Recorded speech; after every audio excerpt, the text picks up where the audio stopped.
So texts 33 and 34 today. So 33. Atha chetvam imam dharmyam sangramam na karishyasi tatah swadharmam kirtim cha hitva papam avapsyasi. And 34. Akirtim chapi bhutani kathayishyanti te avyayam sambhavitasya cha kirtir maranad atirichyate. So in these two verses, Krishna is trying to negate the argument of Arjuna about why Arjuna did not want to fight. The third argument Arjuna gave was the loss of enjoyment. No, actually, the fear of sinful reaction. The loss of enjoyment was the second reason. The third reason was the fear of sinful reaction. So now in this verses, what Krishna is trying to say is, Arjuna, you should be fearful of sinful reaction by not fighting than by fighting. Atha chet tvam imam sangramam dharmyam sangramam na karishyasi. If you do not do this dharmyam sangramam, your religious duty of fighting, atha chet, if you don't do this, what will happen? Tatah swadharmam kirtim cha hitva papam avapsyasi. Hitva means you will lose. What you will lose? Swadharmam and kirtim. You will be neglecting your duties and thus you will lose your reputation, kirtim. And papam avapsyasi. You will incur sin for neglecting it. So, what all does he lose? So Krishna is trying to say, the real loss for you is in quitting the battle and not in fighting the battle. What all he will lose? He will lose a reputation. He will lose the glory because he has won all these wonderful things from Lord Shiva, Indra, Dronacharya. So when Lord Shiva wanted to test Arjuna, so during the hunting, when Arjuna shot the arrow, and Lord Shiva as a hunter, he came and said, no, I shot the arrow and I killed the animal. And thus a argument broke out and that resulted in a war, in a battle. And eventually Arjuna prevailed. So that impressed Lord Shiva very much. And he gifted Arjuna the Pasupata Astra. And likewise, Arjuna also defeated once Indra, and Indra blessed him with the mastery, a weapon, and Dronacharya also. Like that, usually Kshatriyas are benedicted with weapons, because that is the most cherished thing by a Kshatriya. And Brahmanas are blessed with knowledge. The Vedic knowledge, the Vedas. So based on the person's orientation, the gift is appropriately given. Like when we go to a house, the child, we take some gift to the child. Based on what the child likes, the child might make use of it based on his orientation. So like that. So giving and taking gifts are bona fide. Dadati pratigruhnati.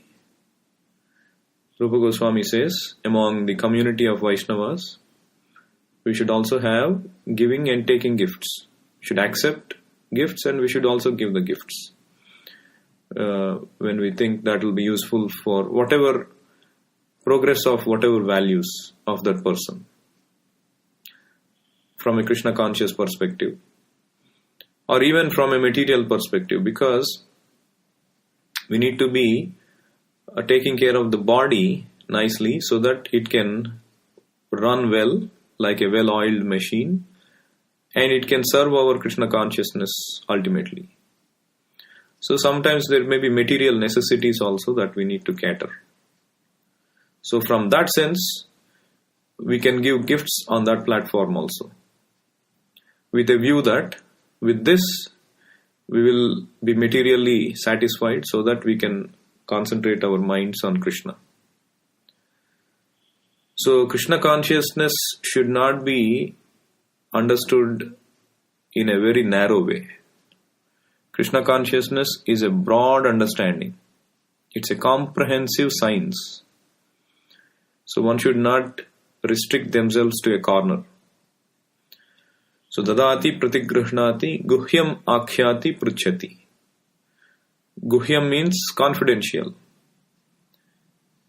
We should inquire confidentially and ask questions or reveal our mind in confidence. Because we need to develop that kind of relation in our community. Otherwise, we will repose our confidence in materialistic people. After all, there has to be somebody who we need to repose our faith, our confidence in. If we cannot find in Vaishnava circle, then we will find in material circle. And anyone who is not properly in Krishna consciousness, they cannot give a supremely beneficial advice.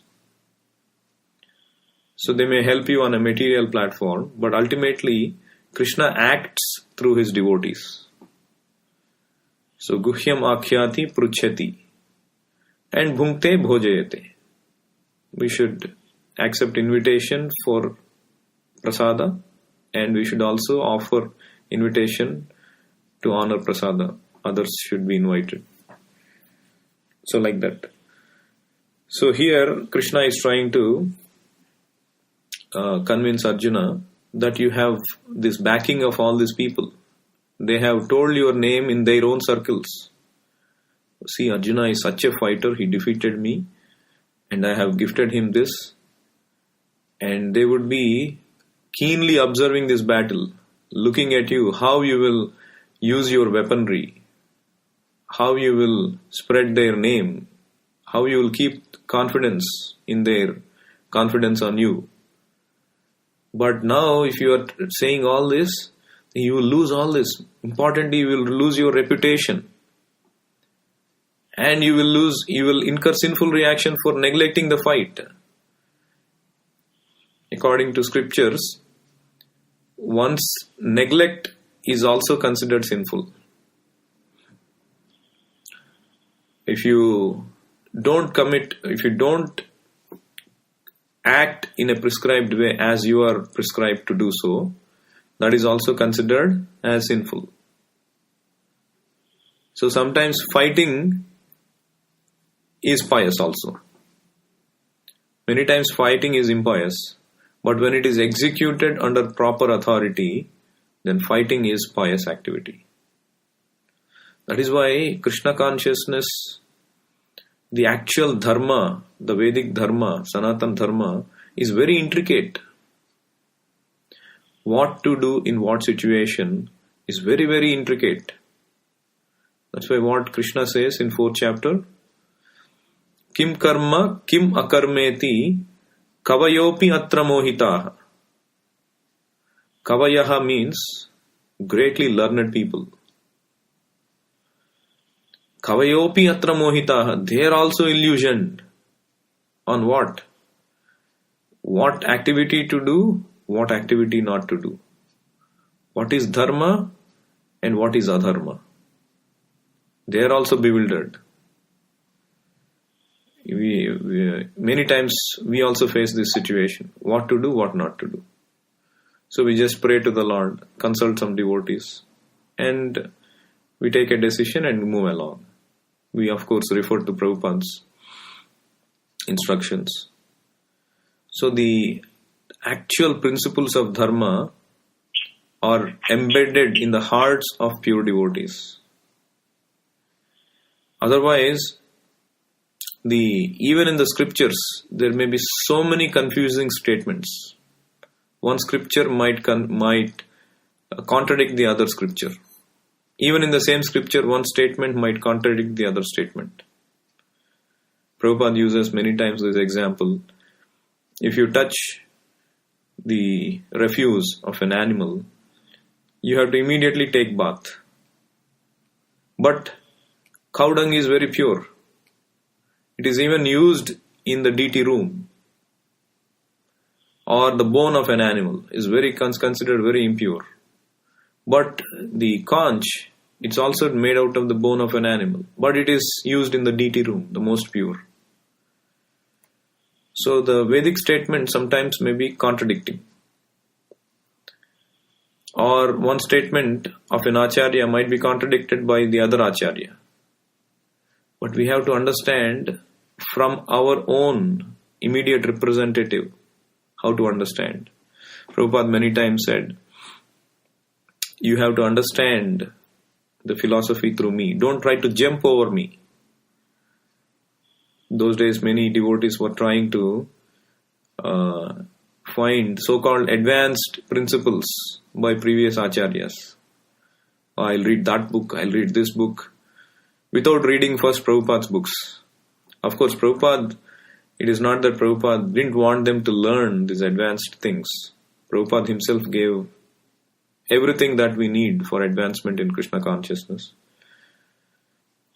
But without reading all that Prabhupada gave, they were jumping over. That acharya told like this acharya told like this. Jiva Goswami said there is devastation at the end of every manvantara, whereas this acharya said every manvantara there is no devastation, it is only at the end of the night of Brahma. So there is contradiction. Why is there contradiction? So all these things will come up. Not only in our line, but in other scriptures also. Comparison to our scripture to the other scripture. Or within one Purana to the other Purana. Why is this Shiva Purana saying like this? So that is why in Mahabharata there is a statement, the famous statement, Tarko apratishtha shrutayor vibhinna. Nasa vrishir yasya matam na bhinnam. Dharmasya tattvam nihitam guhaya mahajano yena gatah sapantha. So this, one cannot establish the proper truth by logical arguments. Tarko apratishtha. Shrutayor vibhinna. Even the scriptures are very different. Many flavors, many versions. Meant for people in different modes of material nature. Nasa vrishir yasya matam na bhinnam. Even the rishis, they give their own interpretation. We have different philosophies. Even in ancient India, different rishis gave their own philosophy, including atheism. Charvak Muni, he gave the philosophy of atheism. And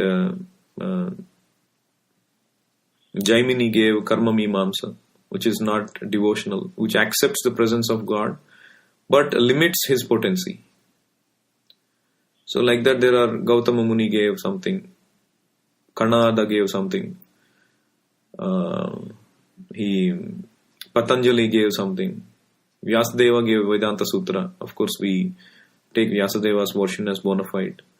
And he gave the commentary, natural commentary as Srimad Bhagavatam. So it said there, Mahabharata, that rishis also give different versions. But whom to believe? What is the path to be taken? There it is said, Dharmasya tattvam nihitam guhaya. It is hidden in the hearts of pure devotees, Mahajanaha. Therefore, yenagatah sapantha.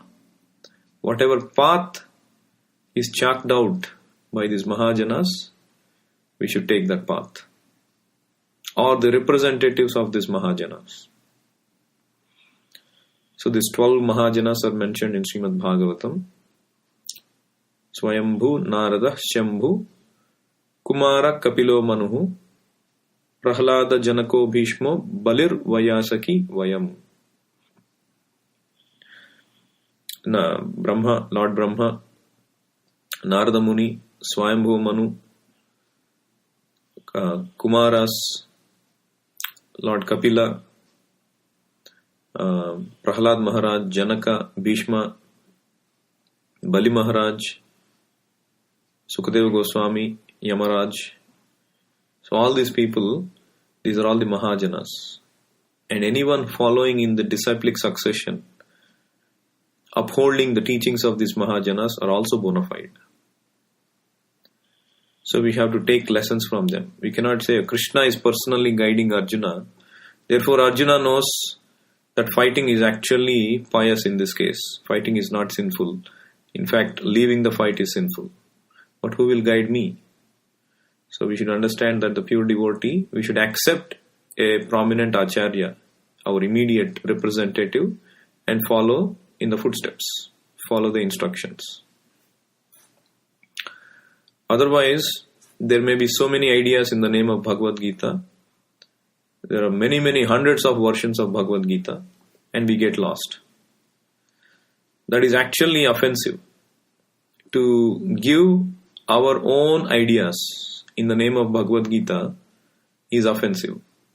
Just like committing sinful activities on the strength of the holy name of the Lord is offensive.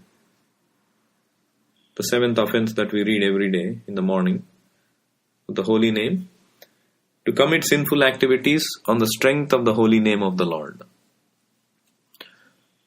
So similarly, to propagate a wrong philosophy, an incorrect understanding on the strength of or putting Bhagavad Gita in front, that is also very offensive. Namno balad yasyahi papa buddhihi. So therefore, in the Isopanishad, it is said that Andham tamaha pravishanti ye avidyam upasate tato bhuya ivate tamo yau vidyayam rataha. So what does it mean? One who propagates avidya, or one who is ignorant, they go to the darkest regions of existence because of their ignorance. Hare Krishna.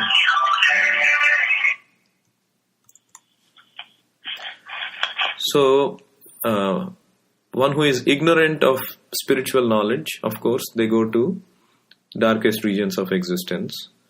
But one who is spreading false knowledge in the name of spirituality, their situation is even more dangerous. Andham tamaha pravishanti ye avidyam upasate. Avidya, we know they are gone anyway. People who are in darkness. Tato bhuya ivate tamo. Even darker places these people will go. Who? In the name of religion, they are spreading false propaganda.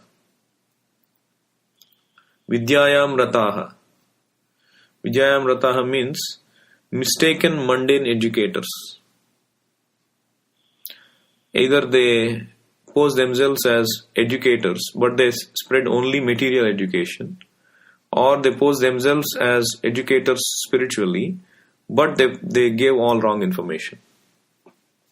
So their situation is even more dangerous. So it is not an easy thing to take the role of an authority. So Prabhupada says it has to be an authorized role. One cannot just go and start writing spiritual books and speaking on spirituality. One has to have an authority. One should speak only as much as he is authorized to speak for. Or one should write only as much as he is authorized to write. One cannot become an accomplished Vaishnava writer without the blessing and authority from a senior Vaishnava or a speaker. When Krishnadas Kaviraj Goswami took up the role of writing Chaitanya Charitamrita, he was actually not doing it because of his own interest. Oh, I want to write this book and publish it and spread the glories of the Lord everywhere. Of course, that is a noble intent, but he needed authority. Nobody can write an authorized book, a scripture, without having the authority. So he was actually requested by all the pure devotees in Vrindavan to write the glories of Chaitanya in Chaitanya Charitamrita. And he went to the Madan Mohan temple to seek the explicit blessings of the Lord, explicit authority. And when he went, the Lord dropped his garland. And the Pujari came and gave, "This is for you." The Lord doesn't do this quite often. So because you came, so there must be some special indication for you. And of course he had the authority of all the acharyas, pure devotees in Vrindavan. So like that we should, of course when we speak, Prabhupada encouraged us, "Yare dekho tare kaho Krishna Upadesh." Whatever Krishna has spoken, Krishna Upadesh, we should be bold and open to speak all that. Anything outside of Krishna's instructions, we should not be speaking. So we have the authority to go on speaking. Amar Agnaya Guru Haya Tara Desh Yare Dakho Tare Kaho Krishna Upadesh. So Chaitanya Mahaprabhu himself is giving the authority. What? Just speak what you have learned in Srimad Bhagavatam and Bhagavad Gita. What you have heard from the authority, you can speak that. But anything beyond that, you should not speak that. You can write whatever is the right conclusions given by the Acharya and in Srimad Bhagavatam, Bhagavad Gita. Beyond that, you are not authorized. So here, the point Krishna is making in these two verses is Kirti. For you, for a Kshatriya, dishonor is worse than death. Chanakya Pandit also says, Kirtir yasya na sajivati. One who has got Kirti, that person lives. Don't think that a material body lives. Even if you die, the actual person who is famous, he lives on. And Chaitanya Mahaprabhu says, who is a person who is actually called famous? The person who is actually famous is, who is actually known to be famous? Any answers? Who repeats the words of his Guru or Acharya or Scripture? Yeah. So this, in Bhagavad Gita, 10th chapter, there is this shloka, 10.5, where, actually 10.4 and 5, where good qualities are mentioned. Where Krishna says that these qualities are created by me: intelligence, knowledge, freedom from doubt, delusion, buddhir gnanam masam moha, kshama satyam damah shamaha, sukham dukkham bhavo abhavo, bhayam cha bhayam evacha, ahimsa samata tustis, tapodanam yasho yashaha, bhavanti bhava bhutanam matta eva prutak vidha. So one of these wonderful qualities that Krishna created is fame, yashaha. And the Prabhupada, in explaining that word, he says, yashash, fame, should be according to Lord Chaitanya, who said that a man is famous when he is known as a great devotee. A man is famous when he is known as a great devotee. That is real fame. If one has become a great man in Krishna consciousness and it is known, then he is truly famous. One who does not have such fame is infamous. So that is Kirti.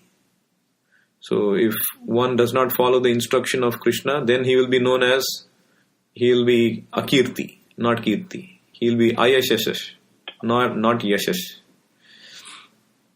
So Krishna says, instead of becoming my bad follower, bad example of my devotee, you better die in the battle. You better fight and die in the battle than fleeing away from the battle. So the other instruction we get is, we should keep up the name of Krishna. Prabhupada said a devotee means a perfect gentleman. So he keeps up the name of Krishna.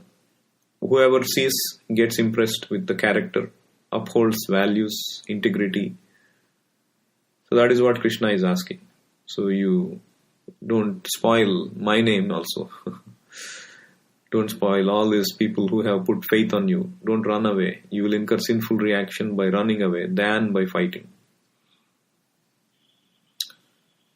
So I'll stop here. Any other questions, comments?